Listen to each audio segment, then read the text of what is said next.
crazy with the HangTime. Hey, we back. 59 seconds left. 5-point game. Lakers up. LeBron about to go to the line shooting free throws. It's been a tight one here. Can't say that about the Dolphins-Jaguars game, but we kind of expected that going in. Got the Tigers-Royals game up on the other screen. No, we don't. That's a real baseball game going on right now, but we are not watching it. Lakers wrap this one up. A lot of offensive rebounds. 3-1. Seen it before. Third time, John? Can the Nuggets pull it off? 3-1 comeback? No, they cannot. Yes, the Lakers got the win, but by far the scariest thing that happened tonight was that tweak of the ankle by AD.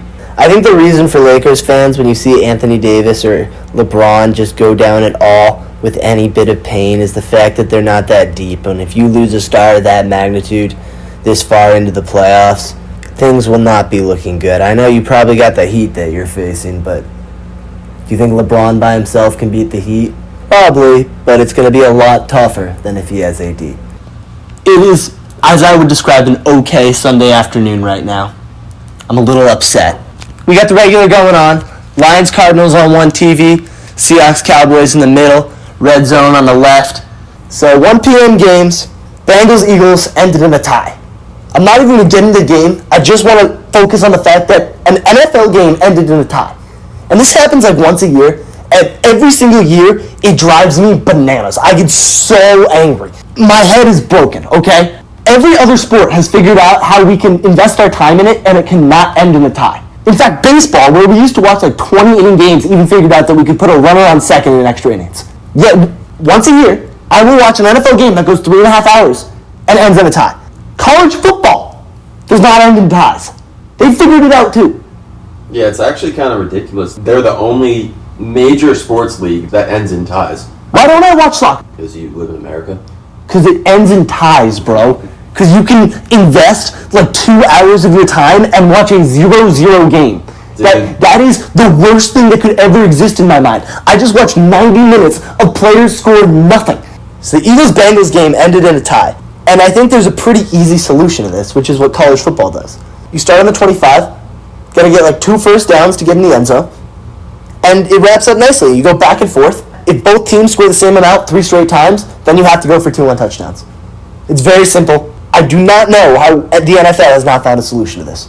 Anybody who is an Eagles or Bengals fan, when both of your teams have not won a single game all year, they're 0-2. You're looking at this game, you're like, oh, well, one team is going to come out with a win, and hey, maybe they get another win, and all of a sudden they're back at 500, their season's kind of looking up. And no. They get a tie. They're 0-2-1. The final thing I say is, you know what? Give me a coin toss to determine the outcome of the Bengals-Eagles game at that point. I don't care. I would take that horrible solution. 50-50. Bengals-Eagles win. They both played like crap. Sunday night game, Packers-Saints. John, how you feel your team looked? Because last week you weren't too hot on Drew Brees. And this week they lost, but I think Brees looked a little better. You know what? I was happy with how Drew was playing. I think it was bolstered a little bit by Alvin Kamara. Kamara put the team on his back yesterday, and he carried that offense. But that was actually encouraging to see. The way that we lost that game was the penalties. We were not playing disciplined football, and so that was really bad to see, and that's actually been an issue with the Saints just in the past few years. It seems like in a lot of the big games, they commit very untimely penalties. That ultimately was what killed us yesterday. However, our defense was bad enough to put us in the position to lose. Yeah, John, I'm going to hit on that last point you mentioned. The Saints' defense right now, 31 points a game. That would be worst in the NFL last year. No harsh conclusions, but they need to be better. That's all I'm saying. Absolutely, they do. Just wrapped up a little Monday Night Football. I think the ending wasn't as great as many people anticipated, but there was still a lot we can learn from that game. And the first thing I'd like to talk about is just the attitude of Lamar Jackson when he's losing. It's really only happened a couple times where he's down big early. We saw it tonight against the Chiefs and a couple of his playoff losses, but he just doesn't have that same energy. I agree. I think after every single play, even after he does a good play, when he's walking back to the line of scrimmage, it just looks like the defense was defeating him each and every time. Terrible call by Andy Reid on that 4th and 1 at midfield. That was a really stupid call. You mentioned it during the game, Schwallie, but you're right. They should have punted it to Lamar Jackson and just dared him to take the ball all the way down the field. Yeah, John, you hit on exactly what kind of angered us the most during this game, which was the Chiefs had the ball and they were up 14 at midfield and they went for it instead of punting it and making Lamar Jackson go the length of the field when he had not scored a touchdown up to that point. Ravens had 13 points, 2 field goals, and a kick return. It was a horrible day for Lamar Jackson. It was a really bad day. Today we welcome John Middlekauff to the HangTime Headlines podcast. John previously worked as a scout at Cal Poly and Fresno State before going on to be a pro scout for the Philadelphia Eagles. He is a co-host for the Haberman and Middlekauff podcast, a founder of the 3 and Out podcast on the Colin Cowherd Podcast Network, and a contributing writer to The Athletic. John is a man for the people. He has answered many of my questions on the Middlekauff mailbag section and doesn't lie when he says that his DMs are always open. So John, thank you for letting us slide into the DMs for an interview request and joining us today as a guest. No problem, fellas. How's it going? Doing well. So first question. I've heard you mention how certain scouts get attached to players for good or bad. Are there any football players that you have vouched for during the scouting process that later went on to have a good career? Who is the highest rated college prospect of all time entering the NFL draft for you? For me, it was probably Deion Jordan coming out of Oregon, and he obviously went really high in the draft. He went third, but his career kind of got derailed in Miami and some drug issues. But he's still in the NFL, but that was obviously a disaster. I'd say a guy that I vouched for that I thought was going to be really good was Robert Woods. And he got off to a slow start in his career, and then he's kind of resurrected it with the Rams and become a really, really good player. So it's kind of cool to see when guys that you thought were going to be really good, especially at certain positions, it's pretty dependent on who your quarterback is if you're a wide receiver. So once he got to the Rams, he's kind of never looked back. So it's fun to watch. So if you were the commissioner of the NFL, what is one rule that you would implement? For us personally, I think we both hate how NFL games can end in a tie. And I think we both really wanted to see that Bengals-Eagles game, finish with a winner. The problem with that, though, is, unlike in baseball, you can play forever. You got multiple pitchers. In basketball, it's, you're always going to end probably 1 or 2 overtimes. In football, if your offenses are terrible, go on forever, and guys get injured. So it's pretty difficult unless you do like a field goal shootout or college football overtime. That's a good question. I would probably, I don't know. That's a really good question. I'm a big fan of hitting, so some of the rules about not being able to tackle and hit, it just drives me nuts. Now, I get it.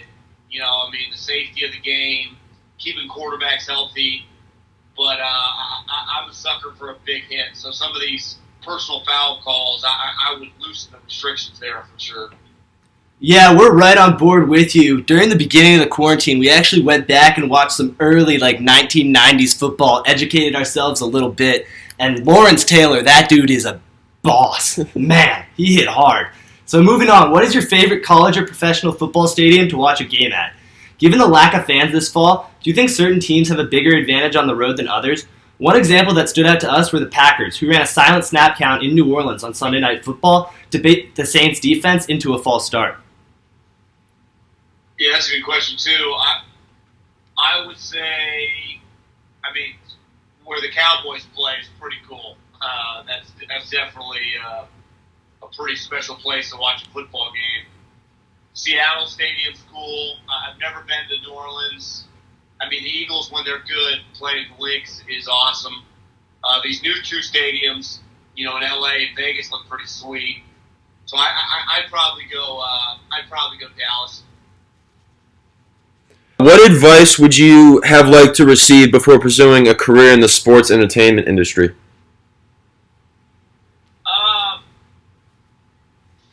Probably just be, work hard, keep your head down, mouth shut, and just grind.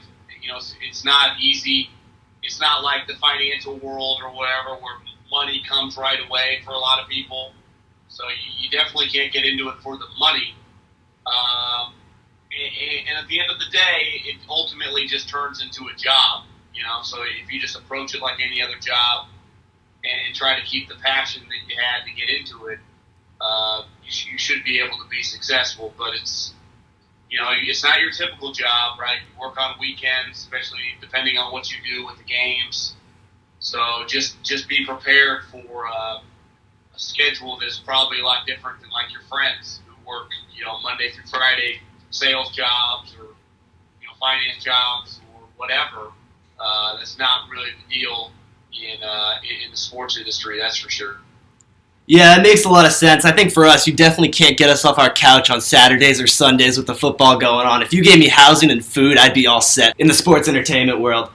Final question. In your 3 and Out podcast this morning, you talked about the comparisons between Lamar Jackson and Pat Mahomes and how they need to stop. In games where the Chiefs fall behind, similar to teams led by Wilson, Brady, Breeze, Rodgers, I feel that you can never count them out. In contrast, when the Ravens trail early, Lamar Jackson seems a little frustrated, he lacks energy. Do you see a change in mentality with Lamar Jackson when the Ravens are losing? If so, how much of an impact do you think this has on his team? Yeah, that's a good question. I just think that it's not just him. Their offense is built like, the NFL version of an Army or a Navy. It's all about running the football. And the NFL is a passing league. And the reason that the Chiefs, who now have a really good running back, they just have a balanced attack. And you see the Ravens, they're so used to just running it down your throat. Well, in the playoff games and against the Chiefs now twice, you can't do that. You got to be diversified. Your portfolio has to be diversified. And that's just not the case with the Ravens. They're just they got one pitch. And whenever that pitch is taken away, they freak out. And Lamar and the offensive play calling, you just can't bet on that type of offense in the NFL, in big games. Like, they're going to win a ton of games. They'll be in the playoffs. But I wouldn't pick them to win a playoff game. And, everyone's trying to anoint Lamar Jackson, and you just see them on the same field as Patrick Mahomes. You can't even put the two guys in the same sentence. I mean, they don't have anything in common, besides they both won an MVP award. But as we saw last year, one guy got throttled in the playoffs, and the other guy won the Super Bowl and carried his team to the Super Bowl. So it's just two different. One offense works, the other doesn't.